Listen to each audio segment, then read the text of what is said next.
happy to talk with you. Happy to talk to United Arab Emirates, to Dubai from Israel. 2 years ago we couldn't have thought about such a communication. So great to be here. My topic is, as mentioned, recognizing degenerative aging as a medical condition to extend health and longevity. Yes, I'm a researcher at the Department of Science, Technology and Society from Bar-Ilan University in Israel, but I'm also a public advocate for aging research. I represent several organizations such as International Society on Aging and Disease, International Longevity Alliance. Here in Israel, we operate the VETIC Association, the Movement for Longevity and Quality of Life. And in all those organizations, we educate for the importance of aging research, for the research and development for health and longevity. Why is this important? The main premise of longevity medicine, generally of geroscience, it is sometimes called, is that if we're really serious about preventing chronic age-related diseases, we should medically intervene into the thing that predisposes to those diseases or even causes those diseases, and that is the aging process itself. We see that with age, all chronic disease increase in incidence, increase in mortality. So this simply means that the main risk factor or the main underlying cause is the aging process. And if we wish to prevent those diseases or treat them effectively, we need to intervene into aging process. It seems trivial, but is not entered the general medical practice or biological practice. But that is the main idea of geroscience that we want to promote, that we want to develop in advance. The previous speaker mentioned that our main concern is premature death. I would argue that we all die prematurely. We all don't live to our potential. We all suffer tremendously in our advanced age due to age-related diseases. And if we want to mitigate this even a little bit, nobody's talking about radical life extension at this point of time. But if we want to mitigate our condition in old age even a little bit, we want to address the aging process as a medical condition. And that is what we need to work on. This point should have been clear to everybody. Basically, during the COVID times, we see that all the people were the most affected, the most vulnerable, with the highest incidence of disease, with the highest severity of disease, highest mortality. And generally, it was understood that all the people are more vulnerable. But then the common conclusion was that the need to address it was to lock all the people up, to isolate them, rather than make the logical conclusion that if we really want to prevent the death of all the people, we want to improve their underlying health, their underlying resilience, their underlying immunity. Seems once again a trivial logical conclusion, but it wasn't generally adopted.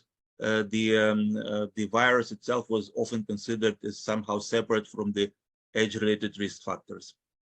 We did make an effort to advocate for this point. We organized international conferences online, published position papers, research papers, went to the press, went to the government. Unfortunately, this connection wasn't strongly made, but we will continue to make this connection, continue to advocate and educate for it, because even though COVID has subsided, hopefully, aging is still the main risk factor, the main underlying cause of all other severe and chronic conditions, not just the non-communicable diseases, but also communicable infectious disease. So if we really want to improve global population health, we want to address aging process as a medical condition.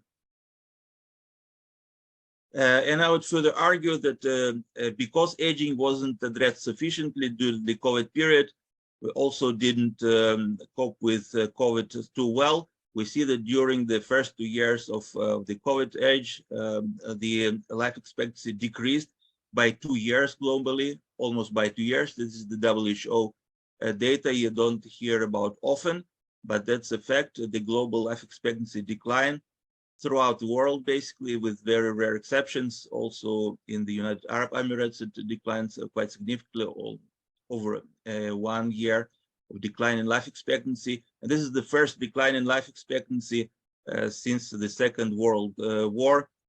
For over 70 years, we had an increase, and we are very proud of it. It showed our progress, it showed our medical capacity. And here, COVID showed that It can be very precarious. And for us as health advocates, as longevity advocates, this means a call to action. This should sound the alarm that we should really employ our capability to at least go back to the level of 2019 in terms of life expectancy and healthy life expectancy to reverse this trend. Hopefully this trend is already reversing. We don't have data for 2022 about life expectancy, don't have too much data, but we just need to intensify effort to make this trend more visible of returning back to healthy and general life expectancy of pre-COVID era. And this is generally possible through some of the lifestyle means that were mentioned, that they are often discussed, but also through biological interventions. Yes, it is possible to intervene into degenerative aging processes. Yes, it is possible to prevent age-related diseases. We have many proofs of capability, many proofs of principle in animal models, and there are already some emerging human trials that are promising. We see there are several classification systems of the major aging processes, such as the pillars of aging of the NIH Neuroscience Interest Group, such as the hallmarks of aging, which is now the most cited article in the biology of aging, over 12,000 citations. There is another classification called the strategies for engineered negligible senescence. And in all those classification systems, we see that there are proofs of feasibility to intervene into all those major processes, to prevent them, to influence them with extension of lifespan and healthy lifespan in models. So that's what we need to adopt this approach and help bring these basic studies to the clinic as fast as possible and as safely as possible as we can. That's our goal, not just as longevity scientists, but also as longevity science advocates and activists. Yet one of the crucial issues in this translation from basic laboratory research to the clinic will be development measurements of aging. What is it exactly that we want to measure? How we evaluate the aging health trajectory? How do we evaluate the effectiveness of geroprotective or health span improving interventions? This is still an open question. There are many suggested panels of biomarkers, of metrics of aging. Obviously, everything changes with age. So basically, every process, every biological parameter can be a biomarker of aging.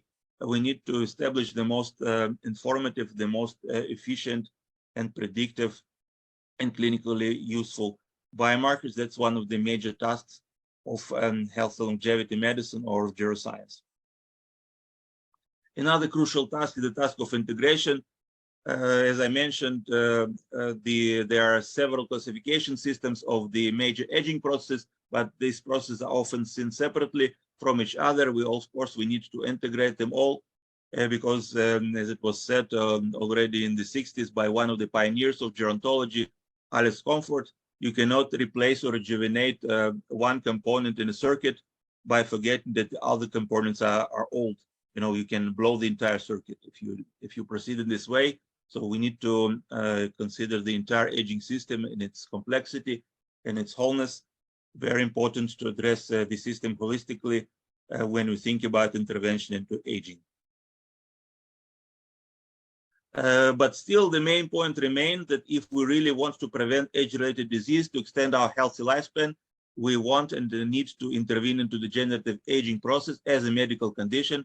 And I'm happy to say that starting from the last year, the International Classification of Diseases, the ICD-11 system of the WHO, of World Health Organization, already recognizes aging or manifestation of aging as a medical condition, not as a disease per se. We don't want to get into semantics, into some emotional discussions, but generally, aging is now recognized as medical conditions under two codes in the ICD. First of all, as the general symptomatics, as the so-called aging-associated decline in intrinsic capacity, and second, as a risk factor or underlying cause, the so-called causality code, the aging-related code, which shows that aging can influence disease. So with these two codes, you can address already aging as a medical condition. Still, this is just the first step. And the next step will be to actually develop a clinical evaluation criteria. yes, it is good to say that aging is a medical condition in the ICD, but what exactly, once again, what is it that we measure? What is it that we want to evaluate? How do we predict the outcomes? And I'm happy to say that this recognition of aging as a medical condition was partly due to also the efforts of some of the organizations that I represent, such as Biogerontology Research Foundation and International Longevity Alliance, who advocated for many years that aging is recognized as something that can be treated by medical needs. Also at the governmental level, we advocated it already 11 years ago here in Israel and also internationally. And finally, we see that yes, aging is recognized as something that can be medically addressed. Not just us, there are many initiatives that work in parallel also in the WHO itself. There's a very important step. But once again, this is only the first step. Yes, aging is recognized as something that can be treated, but now we need to exactly understand how, in what way, how to evaluate the efficacy of treatment. And here we need to instigate a massive academic and public consultation. What does it mean to measure aging? What does it mean to test the efficacy of treatment? We want to contribute our part, publish several articles, position papers, collections on this issue, but we want to instigate this discussion as widely as possible. This basically needs to be a point of concern for any medical professional, any biologist. How exactly do we treat aging? How do we measure aging? And this is not an easy question. Right now, we don't have any form of consensus how to address it. We have different schools. Pretty much every researcher has his or her own panel of measurements of aging. But as a scientific community, we don't have a consensus. Should we address aging as a disease, as a syndrome, as a polysyndrome, a risk factor, underlying cause? Should we measure it as a frailty predictor, as a physiological age, as a multimorbidity? These are the topics that will need to be discussed as widely as possible, also thanks to conferences like this. And there are very many serious and complex methodological issues that will be involved in this discussion, such as the clarity of definitions. We don't have a consensus even to understand, is aging to be considered as a process, as a stage? There are many practical clinical implications of this distinction. We should minimize confounding factors. We should improve interoperability. Many studies are done in animal models, not that directly translatable to humans. So how do we improve interoperability, translatability, and to increase the informative value? As I mentioned, everything can be a biomarker of aging, any biological parameter. So how do we prioritize them? We need to think about the practical utility. They can be a very predictive, very informative biomarker of aging, but it will be so costly that it will only be available for very few select individuals, which cannot be simply applied by the general public, so cannot have any influence on public health. So all these niche issues still need to be considered and discussed and taken into account when we think about intervention to aging. There are several other evaluation criteria. I think I don't have time to go into details too much, but there is evaluation criteria suggested by Sciinov Group and Brian Kennedy, such as primary selection criteria, such as increased lifespan, secondary selection criteria, such as evolutionary conservation of targets of intervention. Another classification system was suggested by American Federation for Aging Research that suggests that biomarkers of aging should predict the remaining life expectancy better than chronological age. There is another system that was suggested recently by Eric Verdin from Bach Institute that suggests that biomarkers of aging should reflect a ubiquitous aging-related process. These are very important theoretical considerations. Many of them are still rather remote from the clinical use by ordinary physicians. How does a physician know if some metrics represent ubiquitous aging-related process? They are not even often trained in the biology of aging. So all this needs to be discussed and become subject of education. There are several other classification systems that emerged. One is the classification of the WHO working group on intrinsic capacity. How do we define intrinsic capacity?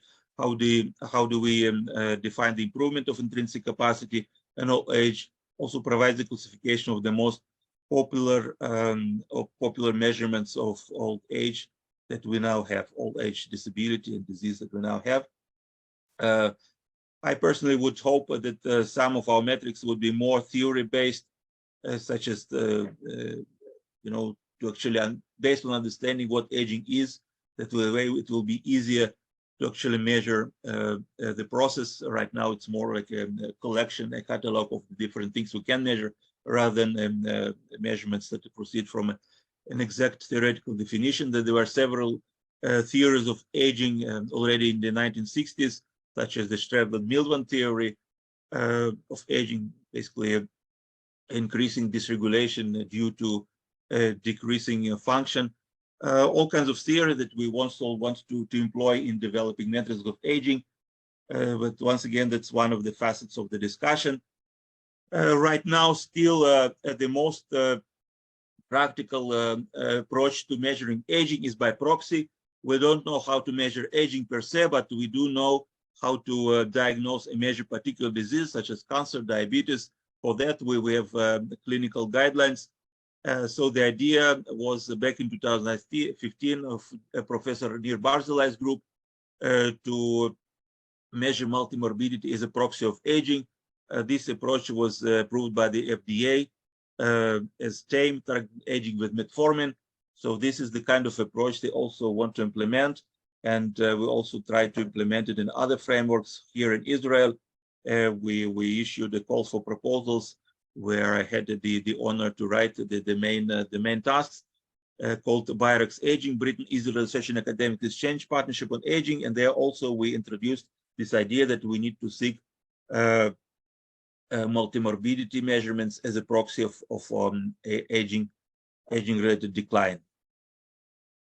And once again, we try to contribute our part in research with my colleagues, Dr. David Bloch. We also try to develop metrics of aging using information theoretical measurements such as normalized mutual information and entropy. Published quite a few high-impact publications with this approach. But once again, this is just one voice in the broad discussion that we want to instigate to actually come to some kind of mutual understanding how we measure aging and how we measure the effectiveness of treatment against aging. Here in Israel, we do try to advance this task. Obviously, in order to develop such metrics, we need good access to data. So based on this data, we can develop the metrics using various computational tools. So good quality medical data is really paramount, really important for developing any metrics of aging, especially longitudinal data. Right now, we often compare older people with younger people. In this way, we try to develop metrics of aging, but it is not necessarily valid. They represent different cohorts. They live through different lifestyles. So ideally, we should develop metrics based on longitudinal measurements. And here in Israel, we have longitudinal health measurements for about 50 years. Since the 80s, we have electronic medical records. So this could be a goldmine for developing metrics of aging. And so these issues are beginning to enter into focus here in Israel. And of course, this is not just for Israel, it's important for international collaboration as well that we can form. And to improve this kind of collaboration, we want to increase awareness about the aging field. This is one report we issued, our VETIC Association, the Movement for Longevity and Quality of Life, together with other organizations like Aging Analytics Agency, Biogerontology Research Foundation in UK. So that's a report we issued to try to show the main players, to map the main players in the aging field in terms of metrics, in terms of interventions, so it will be easier to create synergies. And here I already speak not so much as a researcher, but more as an advocate and activist, as representative of public advocacy organizations for aging research. And I also believe that one of the most effective ways to develop metrics of aging, actionable metrics, is by actually doing clinical trials, specifically with aging as a target. Some attempts were done during the COVID stage, when it was attempted to use mesenchymal stem cells quite well-known anti-aging treatments generally, but now it was attempted to use it against COVID because once again, all the people are most vulnerable due to their immunosenescence. There were some promising results, but this approach wasn't widely adapted. Still, this is a valid approach, and we can use such approach in many other conditions, not just to treat specific disease, but also look at the underlying aging process at the same time. And here, once again, I go back to my activist hat, advocacy hat. We can have the most advanced metrics, which we don't have right now, but we can have them. And still the society will not accept them. The decision makers will not accept them. They'll simply ignore them or discard them. We need public education. We need public understanding that we need to address aging as a medical condition. We need to develop metrics for it. We need to develop metrics for the effectiveness of treatment. And we do it through public advocacy, through public education at every level. And everybody can be involved, not just professionals, but also the lay public. Everybody can become educated about the aging process, even the most popular level, because if there's a massive public interest, then also there'll be more interest at the professional level, the so-called supply and demand law. If there be more demand, there'll be also more supply. Also for the decision makers, if they see public interest, grassroots interest, they'll be more likely to address this issue. Everyone can participate or donate or volunteer for medical research on aging, and just become educated, lead a healthy life, prolonging lifestyle to improve our chances to benefit from longevity therapies when they are more widely available, and of course help to advocate for their appearance. Also, it is very important to be involved in the social advocacy, in actual lobbying. Let's call it by its true name, lobbying. We have to convince the decision makers. This is an important topic. Here in Israel, we were able to include the topic of research, development, and education for health, longevity, and prevention of age-related diseases into the Israel National Master Plan on Aging that was published by Knesset in 2019. So we need more initiatives like this, not just in Israel, but also in other countries. And also we need more international cooperation. For example, I was very proud to be involved in issuing the BIREX Aging Call for Proposal, Britain, Israel Research and Academic Exchange on Aging, with those emphasis on prevention, on preventive medicine for age-related disease, developing biomarkers of aging, developing interventions for aging. So in the same way that we established this partnership with UK, we can establish a partnership between Israel and the United Arab Emirates, or between the United Arab Emirates and any other country in the world. So I hope there'll be more cooperation, international cooperation like this, because there is really no end to this cooperation, no end to scaling up the longevity field, because this is obviously important for every person on Earth. Everybody is aging if they are lucky. So this is important for every person in the world. And I hope there'll be more and more efforts like this in research, development, education, more cooperations. And hopefully, thanks to all our efforts, we will be able to develop health longevity therapies and bring them to the public, to the general public. Also, thanks to conferences like you, which is also a contribution to the process. So thanks. And I have time, I'll be happy to answer questions.